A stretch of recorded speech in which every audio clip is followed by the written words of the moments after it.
So at 7-Eleven, I came across a guy in a wheelchair who had one leg cut off from the, just below the knee down. And the other foot was in a hard plastic boot. And so he couldn't push himself anywhere. He couldn't push himself anywhere. So he was essentially more or less stranded. And he's wearing shorts, and it's 37 fucking degrees outside. And he felt he had nowhere to go. And I suppose, on some level, he didn't have anywhere to go.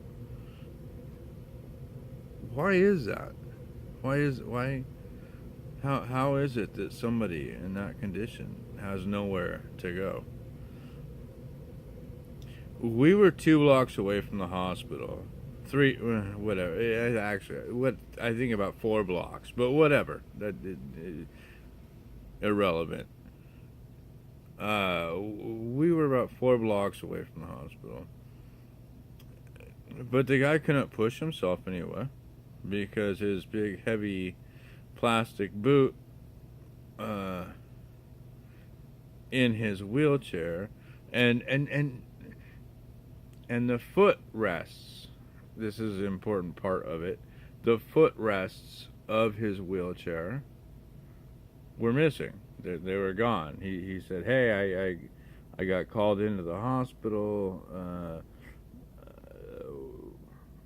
I had to have a surgical procedure, and when I was released, they released me, but I didn't have the footrests. And granted, I only have one foot, but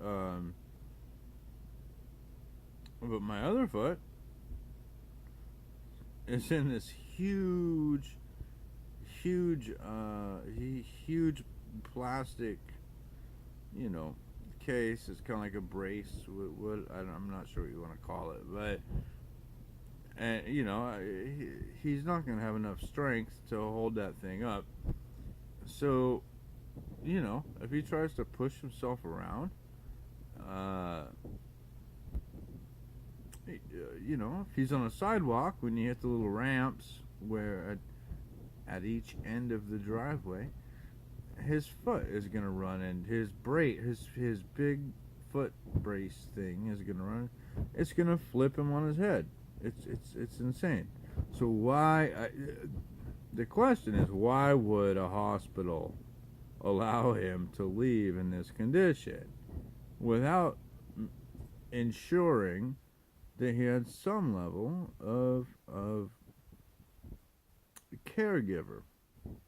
My wife's a nurse. When I came home and when she got home from work and she heard about this, because my daughter and we did a lot to help it. We found it in front of a 7-Eleven, and he didn't know anything. He didn't know what was going on. He just knew that he'd lost his stuff. We tried to call Hotel 6 or Motel 6.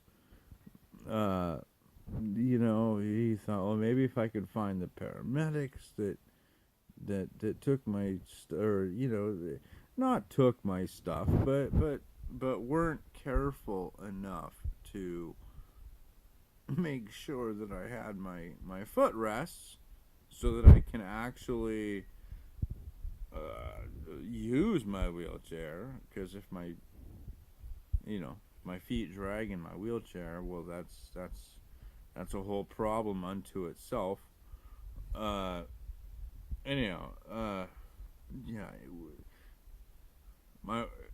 So when my wife got home from work and learned about this, she's like, holy crap, we're gonna drive around town and find this guy. Because I had pushed him back to the hospital, and the hospital's like, we just released him. Well, they didn't know that. He had told me. I just got released from the hospital recently, and they thought I was fine. And And I thought you're not fine. Your one leg is gone, for lack of a better word. It's gone. It isn't there. It doesn't exist from the knee down, and your other leg is in this big, huge, hard plastic boot, and the only thing you can do, so you can't walk. The only thing you can do to get around is try to use a wheelchair, but you can't use a wheelchair if this big, heavy, hard plastic boot is hanging down in front of you. I mean, it's crazy. It's fucking nonsense.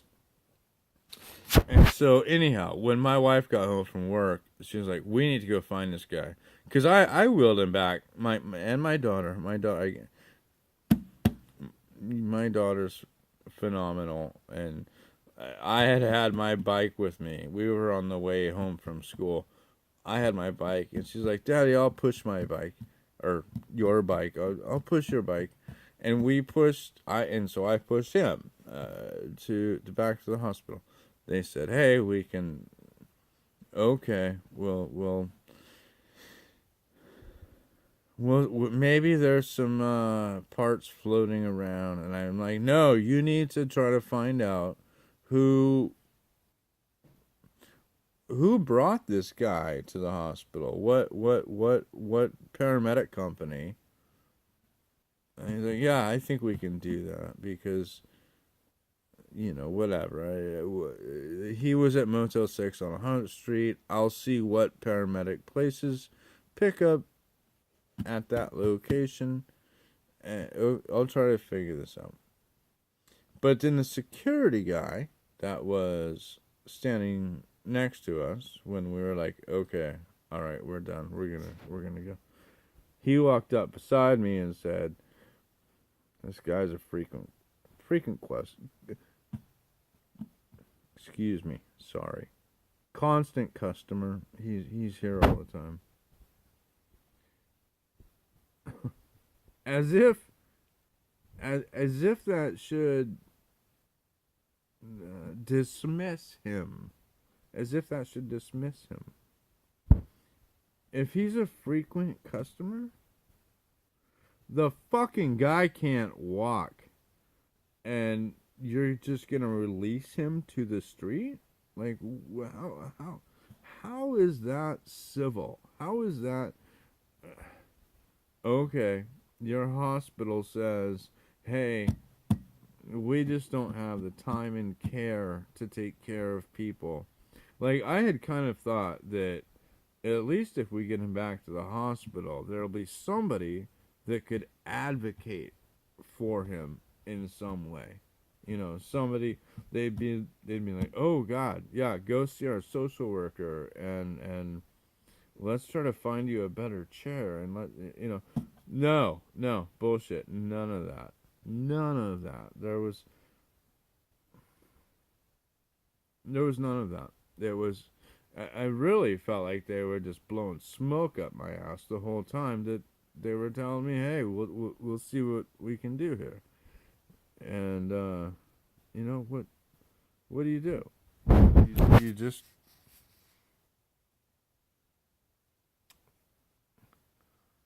what do you do with these people? I mm, I'm so close to being him. His left leg was amputated from below the knee. I spent 8 fucking years thinking my left leg was about to be amputated below the knee. And, you know, what do we do? It's important. This is an important question. We have to do things. We have to do things for people.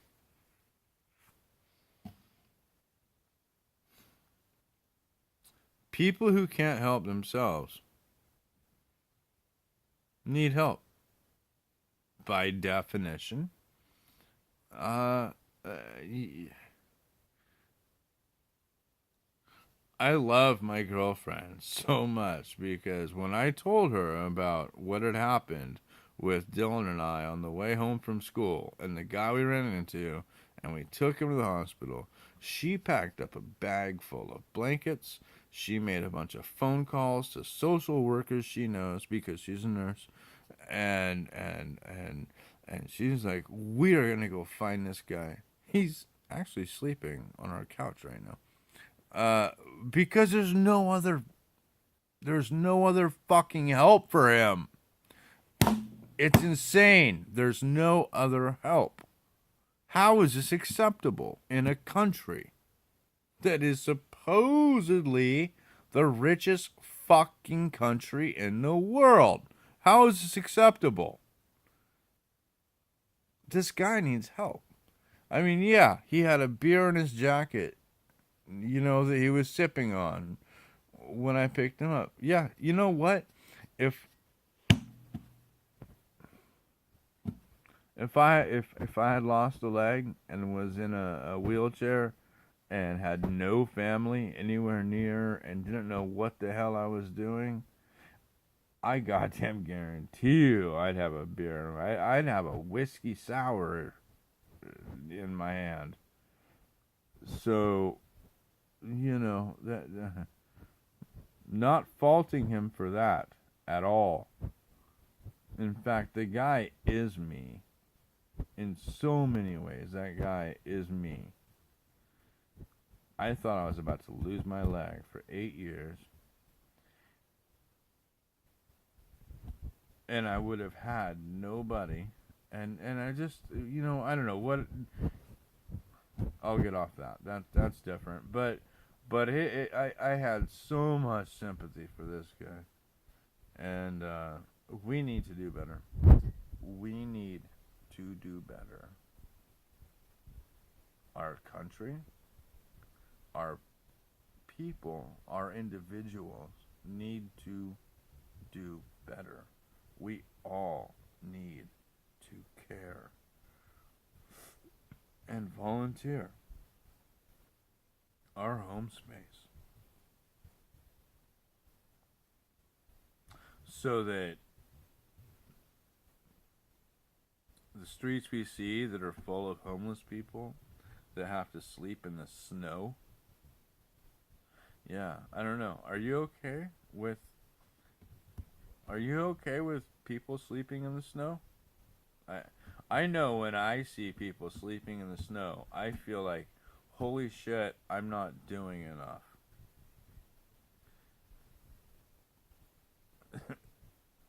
And I know there's people sleeping in the snow because they're really freaking bad people. In some cases, those are the minority of cases. That's like, mostly it's people that our country is not offering enough services to protect, whether it be mental health services, uh, job training services, that sort of thing. That's usually what the issue is. Hmm. Fuck America. I'm out.